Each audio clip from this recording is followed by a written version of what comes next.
There's a toy that never moves, never speaks, but somehow it's all over your feed. Labubu. The name's popping up everywhere, in shelf tour reels, blind box hauls, and unboxing videos that rack up millions of views overnight. People are buying it, collecting it, displaying it like it means something.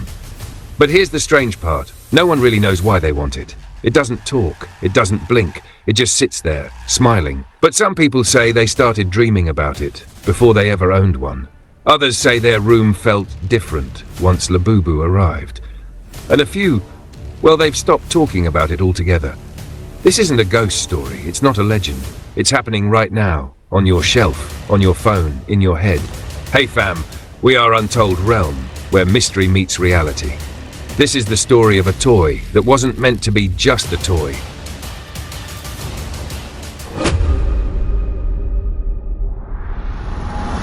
It started in 2011. Hong Kong-based artist Casing Lung, known for his dreamlike, eerie sketches, created a character that didn't quite fit the mold. It had the body of a woodland creature, the wide eyes of a child, and a mouth full of sharp, pointed teeth, like a creature trying to smile but not quite getting it right. He named it Labubu. At first, it was just an art book character, some resin models, a few soft vinyls, a niche creation. But it caught the attention of a toy company that knows exactly how to turn strange into viral. Pop Mart. If you don't know Pop Mart, imagine blind boxes lined up like candy, limited editions that vanish in minutes, and collectors camping out overnight for drops. They licensed Labubu and dropped it into the chaos. And boom, the creature with the crooked smile became a collectible icon. You didn't know which version you'd get. That was the point. It was dopamine in plastic. Soon, Labubu was everywhere. TikTok hauls, Instagram reels, pastel aesthetic rooms where Labubu sat at the center. Cute, chaotic, slightly off. Some sold for 20,000 or more in resale markets. Streetwear stores posed them like models. Art fairs gave it a spotlight. But with every new edition, the grin stayed the same. And slowly, people started noticing something else.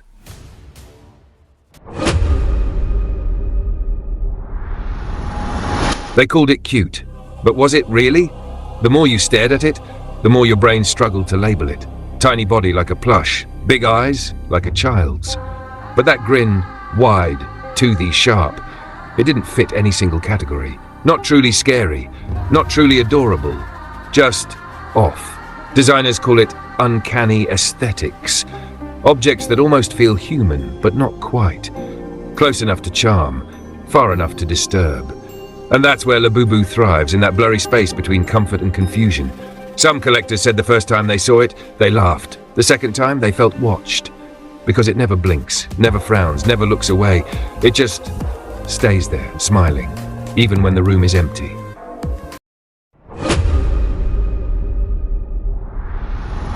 But it wasn't just the smile. It was what started happening around it.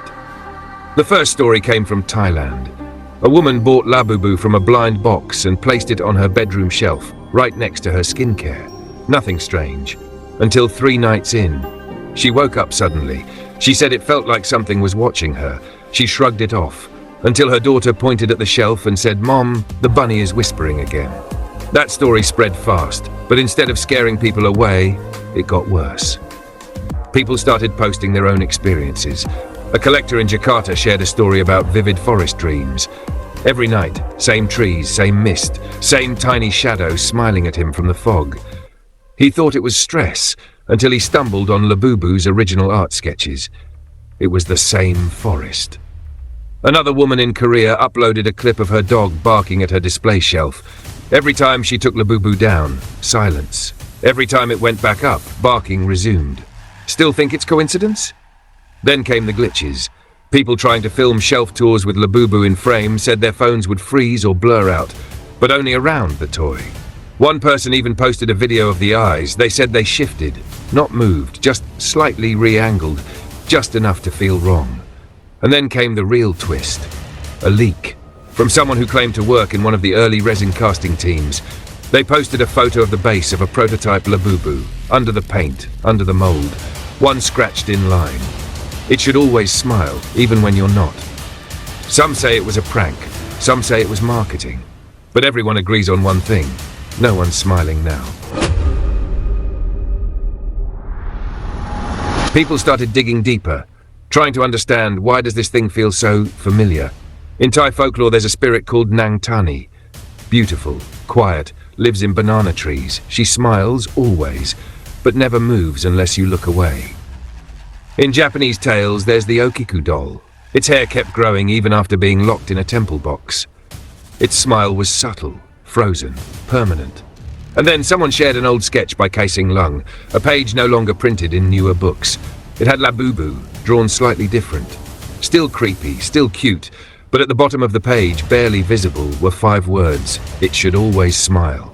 No explanation, no caption, just that one line, like a rule or a warning. And suddenly people weren't just collecting Labubu, they were questioning it. Why should it always smile? What happens if it doesn't?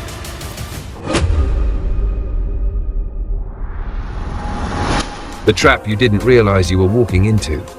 By now, people weren't just afraid of Labubu, they were attached to it. Some said they tried throwing it out, but felt guilty, felt watched. One girl cried while packing hers away, not out of fear, out of some strange sadness, like she was abandoning a friend. This wasn't just a toy anymore, it had become something else. Psychologists have a name for this: emotional transference. You project feelings onto an object. The more you see it smile, the more your brain fills in meaning, comfort, companionship, even identity. And when that object starts feeling wrong, you don't blame the toy. You blame yourself. That's the trap. You start questioning your own mind. Maybe I imagined it move. Maybe I didn't see the smile shift. Maybe I'm the one changing. And slowly, without realizing it, you start protecting the thing you once feared. That's how horror works now, not with loud screams, but with quiet love for something you were never supposed to love.